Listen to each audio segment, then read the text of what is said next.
When I was in the Harvard Business School, there was a course which I take called Control, which is how does an organization achieve its objectives through feedback, audits, various control methods. And we studied all manner of feedback mechanisms, audits, checks, counter checks, and so on. In the end, the professor gave us a summation which till today I remember, which is that from time to time it's important to shake the box. Because whatever system you set up after a while becomes so predictable that it doesn't capture all the feedback that it needs to have.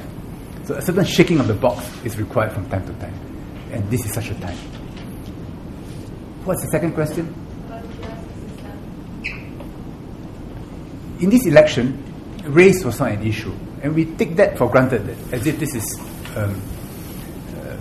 a normal phenomenon. In fact, without the GRC system, political parties would be greatly tempted to take stronger racial lines, and that's not good for society.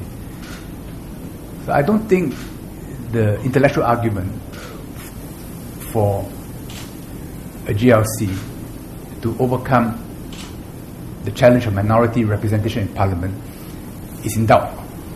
The question is, how big should a GRC be? I've been a member of a 3-person GRC, of a 4-person GRC, of a 5-person GRC in the last 23 years. My first was with Mr. Ching Hang Tong and Mr. Wan Hussein Zuri. I must say a 3-person GRC is a little small. I think 4 was good. 5 was also nice because within the 5 we have complementary strengths and we could draw upon each other for assistance. If we have a problem which we ourselves do not have deep knowledge in, we could ask somebody else to help. And we cover for one another. So my own view is not good for a GRC to be too big. 4 or 5 would be nice. 3 would be too small. That's my view. Please.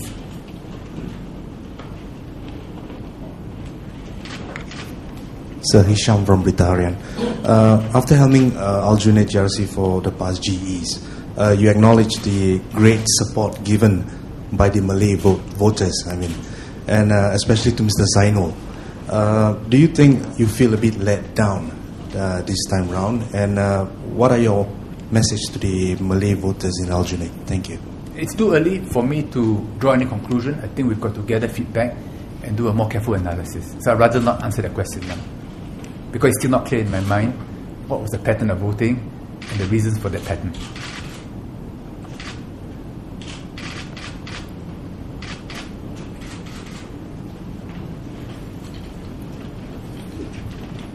Hi Minister, Wan Gek from Straits Times. I would like to ask, what is the impact of this defeat for the PAP? And if you were to take yourself out of the picture, is this a setback for the party, or do you think you'll propel the party to a better change? And also the second question, what is the significance for Singapore? Is it good that the opposition occupies 6 seats in Parliament now? Thank you.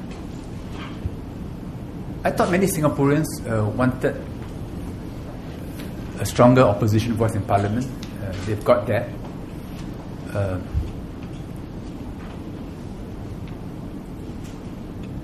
But for some reason,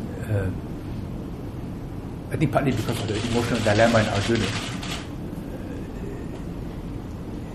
somehow there is no emotional resolution, which I'm still trying to understand.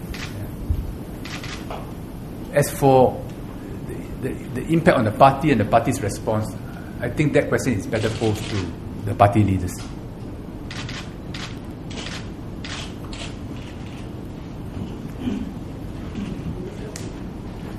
We should also allow people on the other side to ask questions.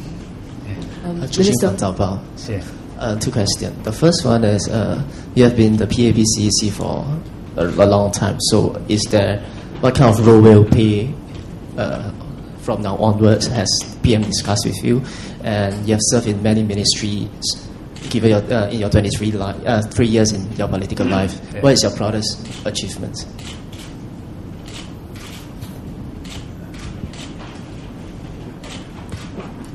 I'm no longer an MP. I will no longer be a minister. And in the next party conference, I will no longer be a CEC member. So that's a reality which I have to accept. Naturally, if I can contribute in small ways, I will try to, because this is my life and this is the Singapore we all love. And any chance to make it a little better, we should always try to do. What's the second question? Oh.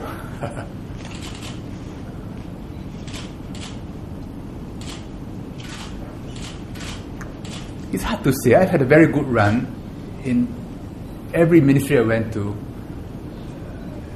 It's been fun, and I was lucky being at the right places at the right time and being able to do so many things.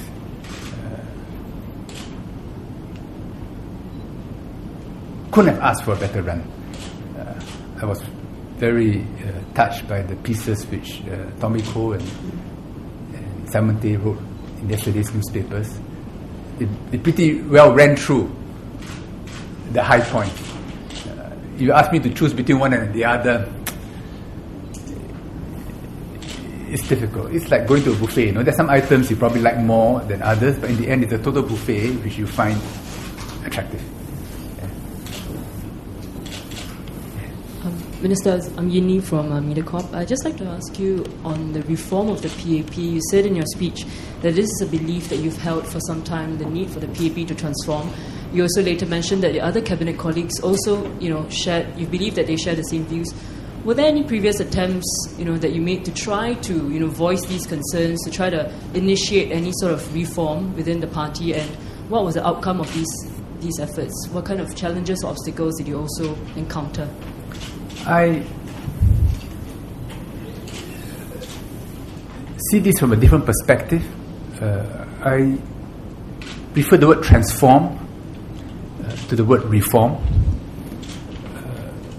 And I believe there are fundamental forces at work which affects not only Singapore, but which affects the whole world. Technology has changed the way human society is being organized. Once you have the iPhone in your pocket, with all that computational capability and the ability to communicate real time, relationships change. And it changes everything and everywhere. The family, the relationship between parents and children, between teachers and students, between ministers and citizens, between monks and followers.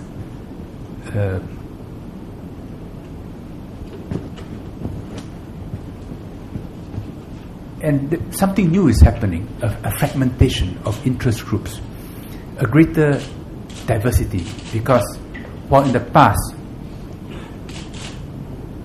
with fewer opportunities to bypass, we're all acting within hierarchies.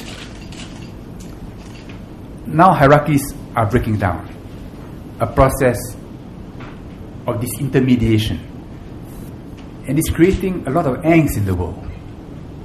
People feel alienated because of fragmentation. They find their friends on the internet and they link up worldwide. The old methods of democracy, based on geographical definition, don't always work well. For instance, when the campaign started, someone from the Cat Welfare Association emailed me to say, look, can you speak up for us? Because in one of my RCs, when cats were being culled and the residents appealed to me, we accommodated them in a modest way, and they were grateful. There are no votes in my constituency, if I count only the cat lovers in my constituency. But as a group in Singapore, they are strong and they advocate a cause. And we are finding more and more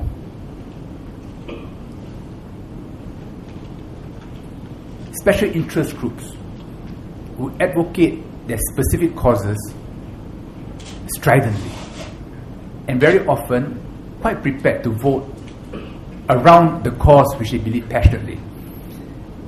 I don't think present forms of democracy in the world quite capture these new passions in a satisfactory way.